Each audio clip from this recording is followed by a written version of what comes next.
At Walmart and AutoZone, I kept Walmart on just for the heck of it to see if it was, but I put AutoZone in as kind of a competitor or a sister company in the same industry.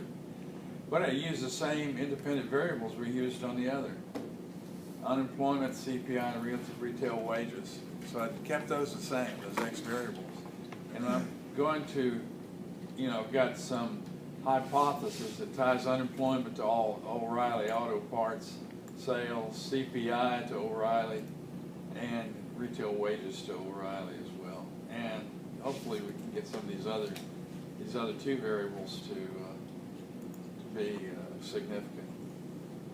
All right, so what we can do first is take off the last 8 observations of all those variables, including the dates.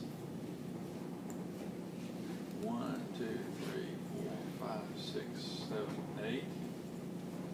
I missed it, didn't I? Yeah.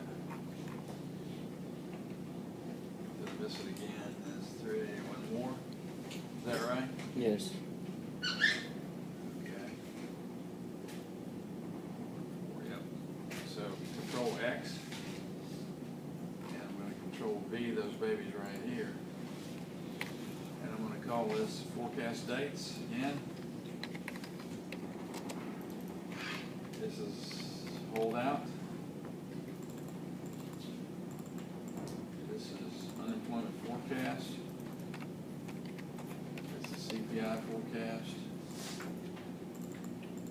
This is retail wages forecast. And this is Walmart forecast.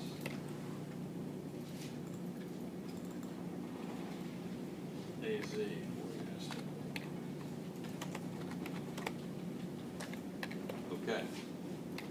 Now I'm set to develop a model using this information, and then we're going to apply it to these forecast variables to see if we can forecast the holdout period for O'Reilly Auto Parts. First, let's take a look at O'Reilly. Let's do a time series plot of it. Let's see what kind of factors we. It's got a 1, 2, 3, 4, 1, 2, 3, 4, 1, 2, 3, 4. It's got a dance step in it. And it's also got a period here that occurred at about the 15th observation. Put your little cursor there and it'll tell you what observation it is. That we had an uplift. Between the 14th and 15th observation, there was a pretty strong uplift that occurred there. And we could say that O'Reilly purchased another company. Okay, it could be an acquisition. Okay. So what we want to do is probably include that as information. So let's do this. Let's insert another column. Okay. Let's call this acquisition. You'd have to look at the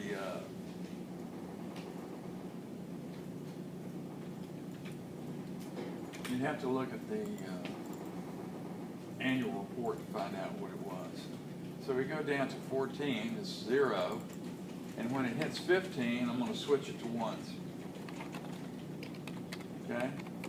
Oops, didn't need that one.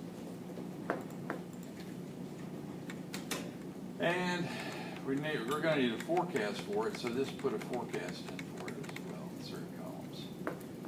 Call this acquisition.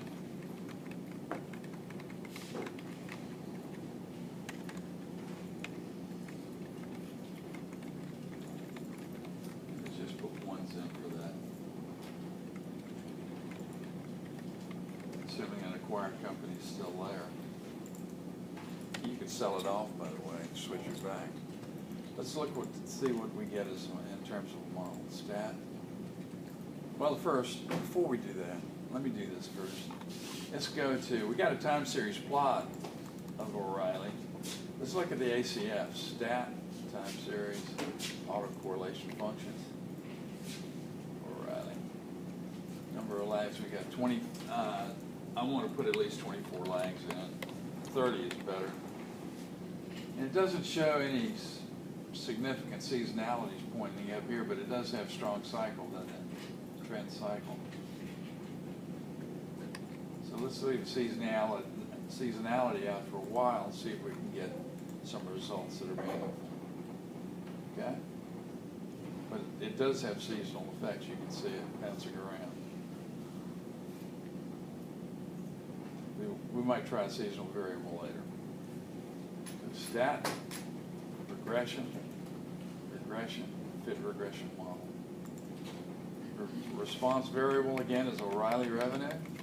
Continuous variables are, not acquisition, but unemployment, CPI, Walmart, and AutoZone. Retail wages, Walmart, AutoZone. And this put the acquisition down here, okay? Does everybody see what we've got? We got all the continuous variables, that is variables we've got the continuous data for listed up here. And then for the categorical variables, I put that down there. And that was switching from 0 to on, okay?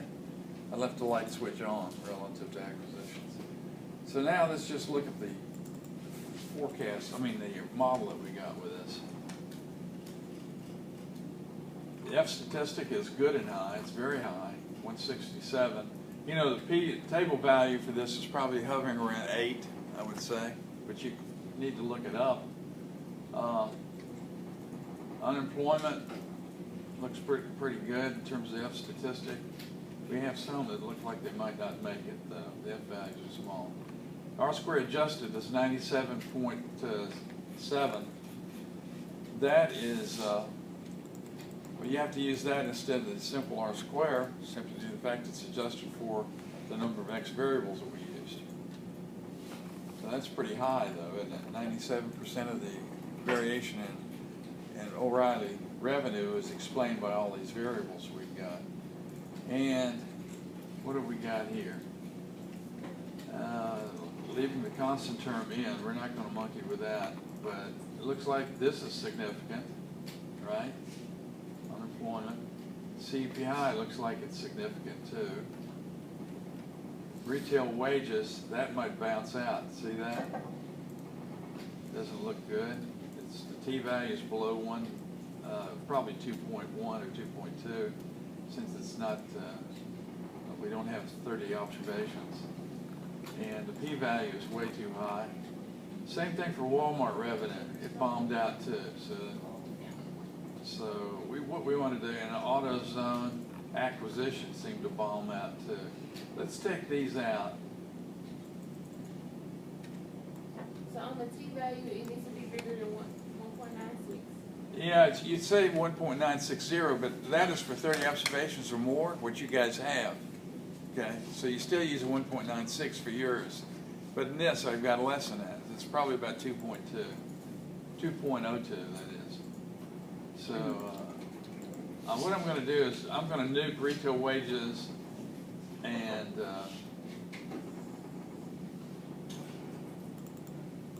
Walmart revenue. Take those out first. I don't want to take everything out. So some of that stuff might come back in. So let's just take those two out. Go to regression, fit regression model. So we're going to doctor it up a little bit, that is, relieve some of its pain. So take out wages and Walmart revenue.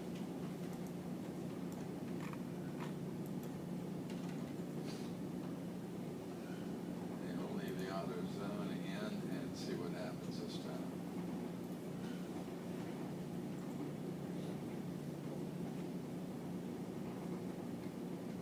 Okay. So it looks like all of them made it. This just barely made it. 1.97 t-value and 0.06. I'd go by the t-value. Let's just leave that one in. But we do have some problem here. Unemployment is multicollinear with CPI. And the t-value in the CPI is higher than the t-value is for unemployment, right? The acquisition is multicollinear with unemployment too. Let's take out, but it's got a high t-value. Let's take out the unemployment and see what happens. You see what I'm doing? See, the VIF means that there's multicollinearity between these variables. This one's got a a strong T-value, stronger than unemployment. So I'm gonna take unemployment out, hopefully correct VIF, that's multi-cut. Stat regression, time series, fit regression model. And I'm gonna take out unemployment this time.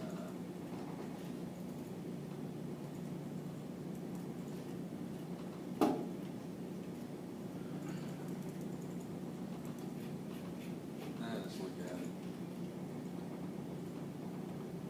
F statistics really high, 243. The R squared value is still pretty high, around 97, 96.8. We got a problem here.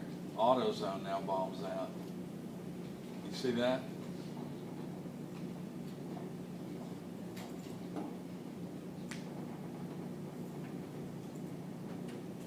So we've got an insignificant coefficient in AutoZone. Let's take it out. Stat time series. Oops, regression, I'm sorry. Acquisitions, basically. So we're taking out everything, aren't we?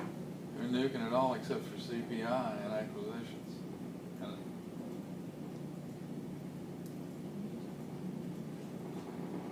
for the sake of getting a decent model.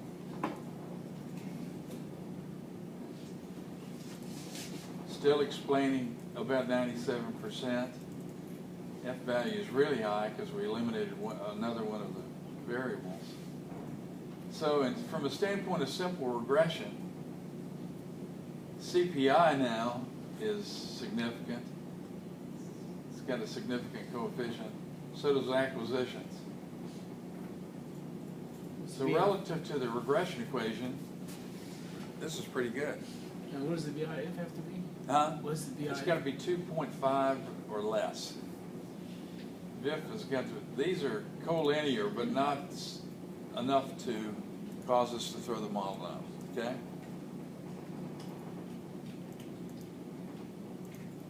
So it's going to be your choice in which ones you trim out, but I do want to make sure that you turn the model in, it's got a significant, that's shown by the P and T values that have significant variables in them, or coefficients. This is still a multiple regression model, keep in mind.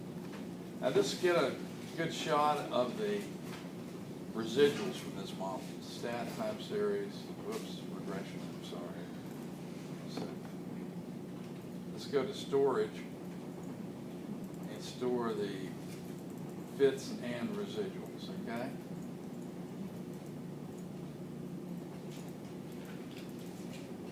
So we reran the model, and now we should have a set of residuals.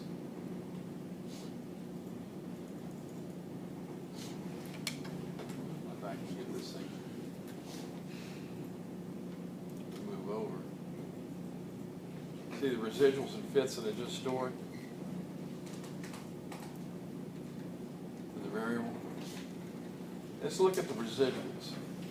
That's telling you what that simple OLS model left behind. Let's do a time series plot of those babies.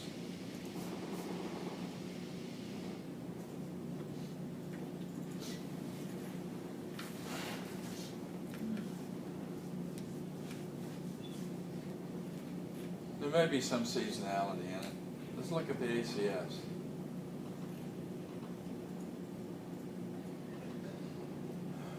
Of the residuals.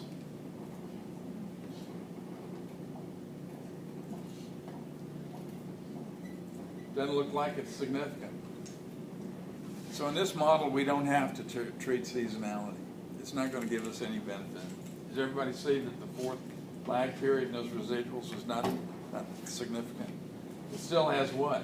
It still has some cycle pattern in it, doesn't it?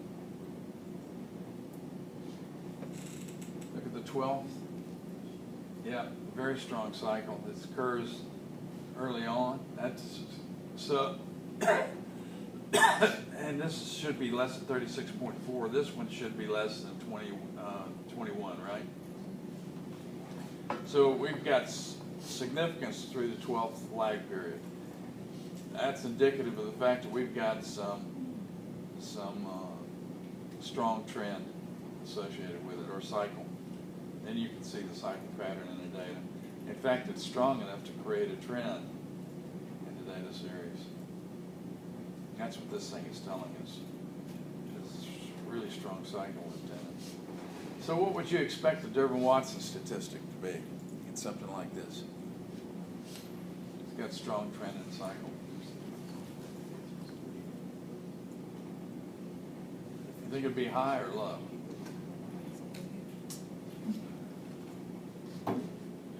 Think it'd be high or low? What do you think? I'm guessing, but I thought high. I bet you it's low. Let's see what we get. Stat, time series, whoops, regression. We go back, run the regression model again. This time, in order to get the Durbin-Watson statistic, you can do all this at once, by the way. We want to go to results and make sure you check the Durbin-Watson box. See that one? Make sure you check that. And just rerun the model and get a DW statistic. Look at that, 91.914. It means there's cycle in the data. And look at the Durbin-Watson table. See if we can find it.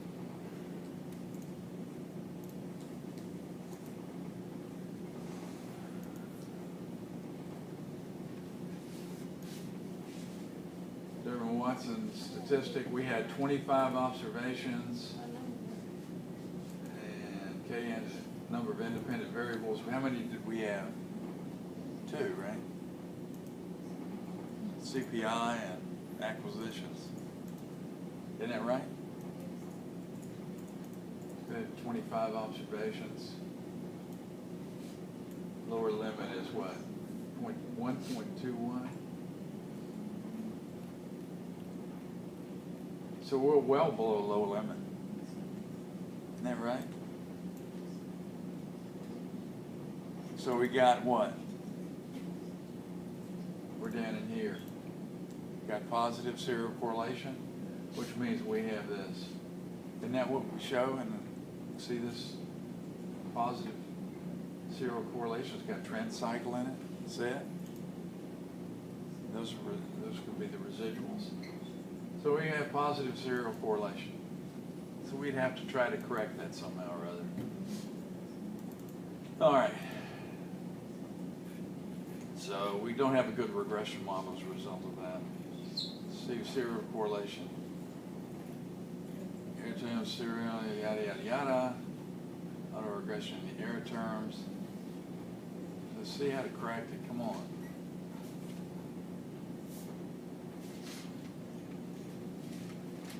I'm going to tell you, it's going to tell me to try to probably square it. Reducing it includes square root of independent x variable.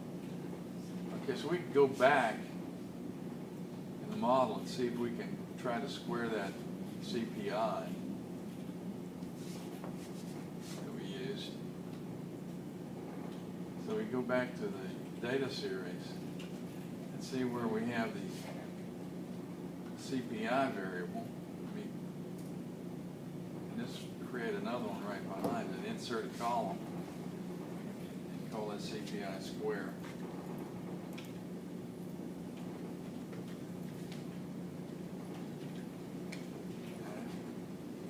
Simply go up to the calculator, source and CPI squared, and it's simply CPI times CPI, right? See if that helps anything. Now go back to the regression model. Take out CPI and put in CPI squared. Rerun it. Didn't help the Durbin-Watson statistics, still 92. Was 91. Pulled it up just a hair. Wasn't very much at all. Can you square more than one x variable? Yeah, you can. Yeah, you can't square the categorical variables. Square one, you got one, right?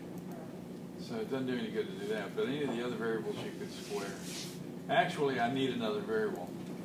Sometimes, when you have serial correlation, well, not sometimes, when you have serial correlation or heteroscedasticity, Those are signs of something called a missing variable. That is, your work's not done relative to coming up with a good model. You need to add another variable. You have to find another one. So those two characteristics, whenever you see either one of them, it means that there's something that needs to be explained, some variation. And it's typically either seasonality that needs to be explained, you know, that wave pattern, and or heteroskedasticity. That is, the error terms are increasing as you move out over time. Let's look at this and see if it's got heteroskedasticity too. It shouldn't have as much since we applied the same treatment for heteroskedasticity that we would, in fact, we could look at the stat time series plot of the residuals, the last set of residuals that we got. We ran that square.